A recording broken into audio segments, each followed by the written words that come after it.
Sí, televidentes de la productora social de comunicaciones, nos encontramos con el doctor Juan Carlos Restrepo, actual senador de la República y además, pues hay que decirlo, ¿no? Más de 20 años sentado en uno de los principales escritorios de este país, como lo es el Congreso, ¿no? Gracias, Andrés. Sí, un saludo muy especial a tus televidentes.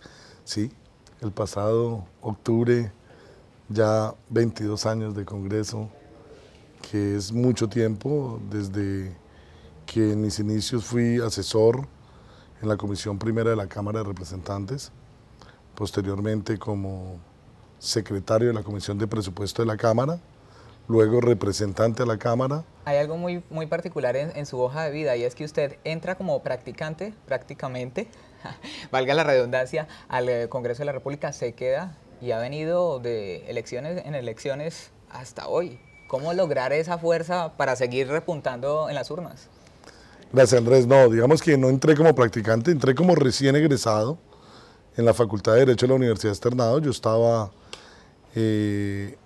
adelantando la monitoría en el Departamento de Derecho Público de la Universidad Externado de Colombia, cuando nos buscaron para llevarnos al Congreso de Colombia en calidad de asesores. Eran los días en los que se acababa de promulgar la nueva Constitución Política de Colombia, la Constitución del 91. El Congreso de la República tenía que hacer un desarrollo muy importante en materia legislativa de esa nueva Constitución Política y llevaron jóvenes, como fue el caso mío en su momento, y algunos otros muy importantes asesores, con el propósito de adelantar todo ese desarrollo de la Constitución. Posteriormente fui elegido secretario de la Comisión de Presupuesto y allí presenté renuncia para adelantar campaña a la Cámara de Representantes por el departamento de Cundinamarca. Y bueno, desde el año 2002, 3 elecciones consecutivas en el Senado de la República. Y usted acaba de tocar el punto más clave de esta entrevista, el tema del presupuesto. Hablemos de plata. ¿Cómo están esos proyectos de ley para quizás esas elecciones pues que llegan en el 2014? ¿Qué proyectos está usted abanderando como campaña para estas nuevas elecciones para el próximo año? Mire, esta semana, Andrés, tuve la oportunidad de hablar con el presidente de la República y le dije que retomáramos un tema muy importante, que es el tema de la pensión familiar. Yo sí creo que en Colombia no podemos dejar pasar un minuto más sin que los colombianos tengan una expectativa real de pensión. Hoy en día, 12 millones de colombianos en edad de pensión, tan solo 1.200.000 colombianos pensionados. Cada día es más complejo acceder a esa posibilidad.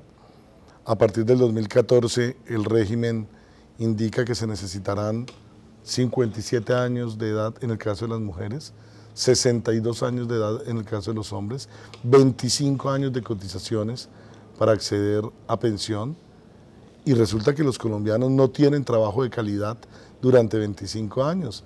La inmensa mayoría de los colombianos viven de la informalidad, y a pesar de que esta semana el gobierno nacional dictó un decreto en el cual le permite a los colombianos cotizar por días para pensiones, sigue siendo muy improbable que la inmensa mayoría de la masa de los colombianos pueda acceder a pensión. Nosotros lo que le estamos diciendo al gobierno es que permita que las familias colombianas se sumen para hacer una pensión familiar y que esa pensión familiar contribuya sin duda a que logremos mayor equidad, sobre todo en los adultos mayores, que es uno de los sectores más vulnerables de la sociedad. ¿Cómo podría ser posible ese tipo de proyectos? ¿El tema de la paz en Colombia podría afectar ese tema del empleo, de la pensión? ¿Hay un trasfondo detrás de todo este proyecto? Pero Andrés, todo lo contrario, todo lo contrario. Si Colombia, para beneficio. No, desde luego, afecta de manera muy benéfica. Afecta de manera muy benéfica todos los programas sociales. Si Colombia hoy le invierte más de 23 billones de pesos a la guerra. Que usted sabe mucho de presupuesto.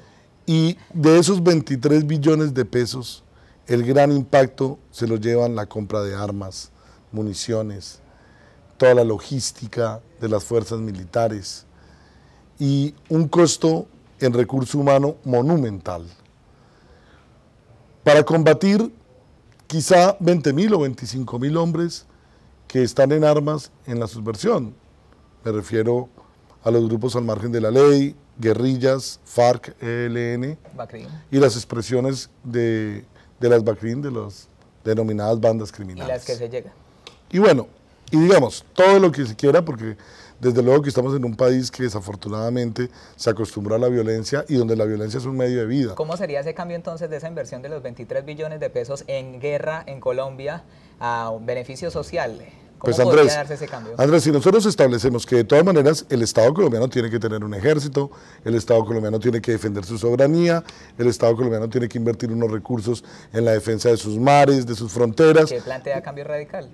Pues Cambio Radical plantea que una parte muy sustancial de ese recurso se invierta en vivienda.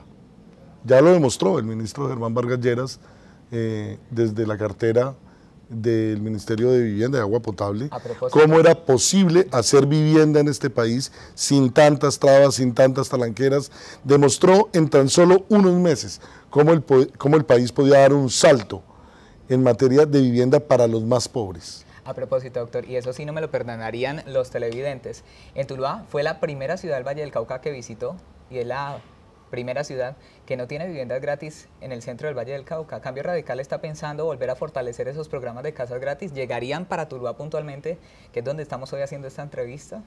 Pues si al Partido Cambio Radical le corresponde de nuevo liderar la cartera de vivienda y agua potable, desde luego que la comunidad tulueña está muy ansiosa de saber qué le corresponde en materia de proyectos de vivienda. En las actuales circunstancias, el país está adelantando un nuevo programa de vivienda, son 86.000 viviendas, con un modelo diferente, ya no viviendas gratuitas, sino viviendas en las que se subsidia un porcentaje del valor de la vivienda correspondiente al 30%. Eso es una noticia. Y el cierre financiero lo hacen los bancos, pero con una gran ventaja para quienes adquieran estas viviendas, y es que la tasa de interés va subsidiada hasta en un 50%, y las viviendas que adquieran los colombianos mediante este sistema no tendrán cuotas superiores a los 160, 180 mil pesos mensuales de cuota. Yo creo que es una gran oportunidad que se le brinda a los colombianos de acceder a vivienda, y sería muy importante y muy significativo que en Tuluá la actual administración, y si es que acaso hay empresarios privados que se quieren vincular con este programa, pues lo hagan a la menor brevedad. A propósito entonces, la noticia es que no hay más viviendas gratis, por supuesto, pero ¿cree usted que esas viviendas gratis, el tema de familias en acción, el tema de un gobierno tan lleno de auxilios, podría ser parte definitivamente de la campaña de reelección del presidente Juan Manuel Santos que acaba de anunciarse? Pero a ver, digamos que yo, más que un gobierno asistencialista y un gobierno que auxilie a la gente, es un gobierno que brinde oportunidades. Lo importante de dar un paso en la dirección de la paz es tener un Estado que brinde oportunidades, un Estado que genere empleo, un Estado que le permita a los microempresarios crecer, un Estado que le genere estabilidad laboral a la comunidad, un Estado que en últimas permita que un joven emprendedor tenga expectativas de crecimiento y de desarrollo en su vida personal sin tener que depender estrictamente del auxilio del Estado. Usted quiere continuar en el Senado, después de tantos años generando proyectos en torno al tema presupuestal, ¿hoy a qué cree que le debe apuntar el gobierno nacional en materia de presupuesto?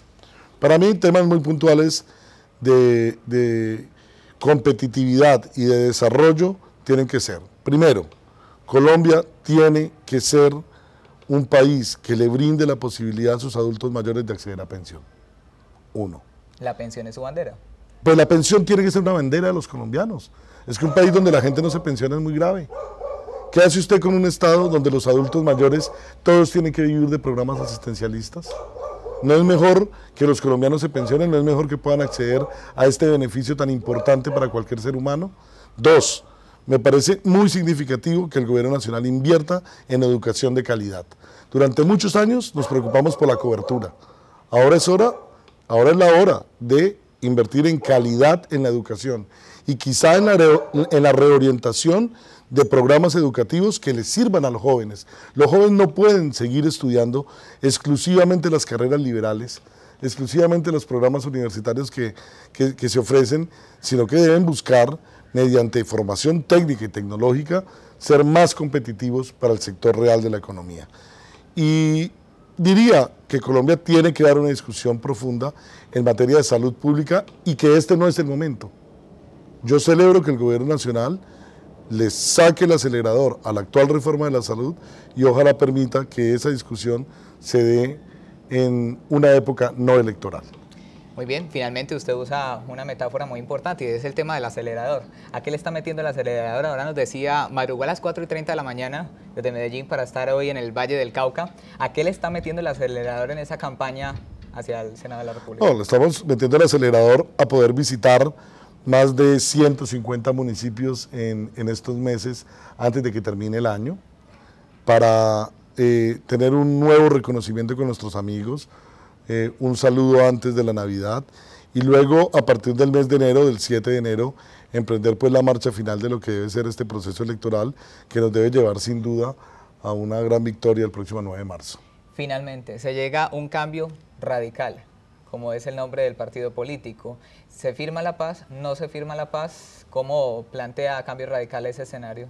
Tengo la ilusión que tienen la inmensa mayoría de los colombianos. Tengo la ilusión de que se firme la paz y de que cesemos 70 años ininterrumpidos de violencia. Es hora de que este país viva en prosperidad, en tranquilidad, en que este país encuentre otra forma diferente de vivir que no sea la violencia. Ojalá se dé ese cambio radical. Muchas gracias. Ese es el senador Juan Carlos Restrepo en PSC Televisión, nosotros como siempre llevándole la actualidad política de Tuluá y la región.